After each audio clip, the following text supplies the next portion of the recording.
Querido Jesus, lerei agora as páginas da Tua vida, que elas me levem a te amar cada vez mais e que Tuas palavras firam o meu coração e me levem a mudar de vida. O Evangelho de hoje é o Evangelho de São Lucas, capítulo 6, versículos 12 a 19.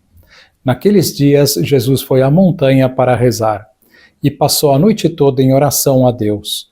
Ao amanhecer, chamou seus discípulos e escolheu 12 dentre eles, aos quais deu o nome de apóstolos: Simão, a quem impôs o nome de Pedro, e seu irmão André, Tiago e João, Filipe e Bartolomeu, Mateus e Tomé, Tiago, filho de Alfeu, e Simão, chamado Zelota, Judas, filho de Tiago, e Judas Iscariotes, aquele que se tornou traidor. Jesus desceu da montanha com eles e parou num lugar plano. Ali estavam muitos dos seus discípulos e grande multidão de gente de toda a Judeia e de Jerusalém, do litoral de Tiro e Sidônia. Vieram para ouvir Jesus e serem curados de suas doenças. E aqueles que estavam atormentados por espíritos maus também foram curados. A multidão toda procurava tocar em Jesus, porque uma força saía dele e curava a todos. Palavra da salvação. Glória a vós, Senhor. Vamos olhar para Jesus. Jesus passou a noite inteira em oração antes dessa missão importantíssima de escolher os apóstolos. Procuremos imitar Cristo, rezando intensamente antes de acontecimentos importantes da nossa vida. Dando continuidade à nossa série sobre o valor das dificuldades, na última vez vimos que a vida se torna muito difícil para nós se escolhemos metas erradas ou se nossas metas têm um teto baixo. Hoje vamos concluir esta ideia e começar a ver os bens de passarmos por dificuldades. Vejamos. Tudo isso quer dizer, portanto, que o problema de grande parte das nossas dificuldades se reduz a um problema de ampliação das fronteiras do coração.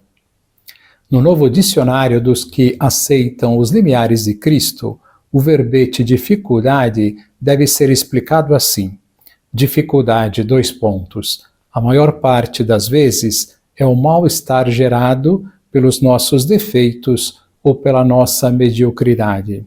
Algumas vezes é um obstáculo objetivo que se encontra na vida e que, tendo sido enviado ou permitido por Deus, tem como finalidade firmar-nos no bem, fazer-nos crescer espiritual e humanamente, purificar-nos e elevar a nossa alegria até uma altura até então insuspeitada. A partir de agora, iremos ver os bens que advêm para nós ao passarmos por dificuldades na vida. Primeiro bem, as dificuldades nos fazem crescer. Um dos muitos benefícios que as dificuldades nos proporcionam é que elas nos ajudam a crescer. Isso já podíamos deduzi-lo das reflexões anteriores, mas vale a pena focalizá-lo de modo particular. O que aconteceria se nossa vida fosse estar debaixo de um coqueiro e tomando água de coco e vem do mar? Seríamos hoje um pouco mais do que o bicho preguiça, não é verdade? Santo Agostinho nos ensina que, na vida moral, não avançar é retroceder. Não há manutenção na vida humana. Ou estamos melhorando, ou estamos piorando, retrocedendo. Todos conhecemos casos surpreendentes de retrocessos. Por exemplo, aquela pessoa que, tendo oferecido durante longo tempo uma imagem de honestidade e bondade, de repente nos choca com uma virada completamente inesperada. Um pai que, sem motivo aparente, larga a família. Um profissional íntegro que um dia amanhece incrivelmente envolvido num desfalque. Uma pessoa religiosa, católica, praticante, atuante, que subitamente mergulha numa crise e abandona a fé. Nesses casos, tudo parece indicar que houve um afundamento repentino e inexplicável, mas a experiência da vida nos diz que, na maior parte das vezes, não foi assim. O que aconteceu foi que essas pessoas se conformaram com o espírito de simples manutenção, com ir levando as coisas sem um impulso de crescimento. Já fazia anos, talvez, que se arrastavam numa rotina sem vida, e essa rotina como água fina que penetra pelas rachaduras de uma casa, foi desgastando a bondade e esvaziando as virtudes. Tal como na vida do corpo, a falta de renovação trouxe a necrose. Este processo de deterioração provocado pela rotina observa-se com muita frequência na origem de boa parte dos problemas familiares. Podemos pensar numa família estável, bem constituída, em que pais e filhos se mantêm unidos pelos laços do carinho. É claro que, por melhor que seja o ambiente familiar, não faltam as dificuldades. Talvez sejam apenas as corriqueiras, mas, por serem muitas vezes repetidas, podem ir empanando insensivelmente o afeto, recobrindo de ferrugem invisível as boas vontades e as boas disposições. Então, à medida que o tempo passa, os atritos podem tornar-se mais frequentes, a impaciência, provocada por minúcias insignificantes, mais áspera e repetida, e o mau humor vai ganhando terreno no relacionamento familiar. Certamente não deixará de haver momentos em que os defeitos de um ou de outro se acentuem e então a irritação poderá tornar-se explosiva. Bem sabemos como uma reação brusca, um comentário ríspido, um surto de ira, uma crítica ferina, costuma provocar outra reação mais brusca ainda, e assim acaba se dando origem a uma reação em cadeia de mágoas, acusações, decepções e desentendimentos capaz de desandar para um desfecho catastrófico. Caso nos perguntemos o que houve num processo deste tipo, possivelmente a primeira resposta que nos vem ao pensamento seja: houve dificuldades, uma chuva de pequenas dificuldades, uma poeira desgastante e insuportável de dificuldades.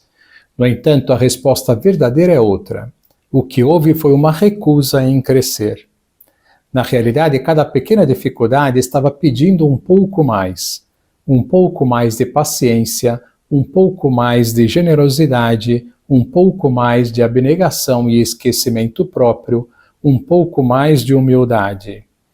Cada dificuldade era um apelo para se crescer em algum aspecto de uma virtude, mas o coração estava acomodado e não foi capaz de dar esse algo mais. Cada dificuldade, grande ou pequena, indica, por assim dizer, o tipo de crescimento espiritual que Deus espera de nós. Quando lutamos por superá-la, isto é, para estar à altura daquilo que a dificuldade nos exige, esse pouco mais de que falamos, estamos dando um passo à frente e subimos até um nível de maturidade adequado que nos deixa em condições não só de evitar o desgaste, mas de nos tornarmos melhores. Um cristão normal, ou seja, aquele que tem energias para viver moralmente bem, é o que consegue dar, ajudado por Deus, a resposta certa, com um novo ato de virtude a cada nova situação que aparece, resposta de fé, ou de amor, ou de fortaleza, ou de sacrifício. Se em vez disso permanece na manutenção rotineira dos seus hábitos, recusando-se a dar mais de si quando as circunstâncias lhe pedem maior virtude, ficará como que achatado e sem forças. Irá ficando por baixo dessas circunstâncias moralmente defasado e, por isso mesmo, incapaz de dar uma resposta à altura do que é preciso. É natural que acabe sucumbindo. Aqui se encontra, em resumo, a explicação de muitas ruínas familiares. Que lição nós podemos tirar de hoje? Como dizia um autor, as dificuldades são obstáculos a serem superados, como no caso do corredor de obstáculos. Os obstáculos, as dificuldades, não são más, mas, se nos dispomos a vencê-las, nos levam a crescer e como é vital este crescimento. Pensemos nisso. Agora vos dou a bênção para este dia, a bênção de Deus Todo-Poderoso, Pai, Filho e Espírito Santo, esteja sempre convosco e permaneça para sempre. Amém.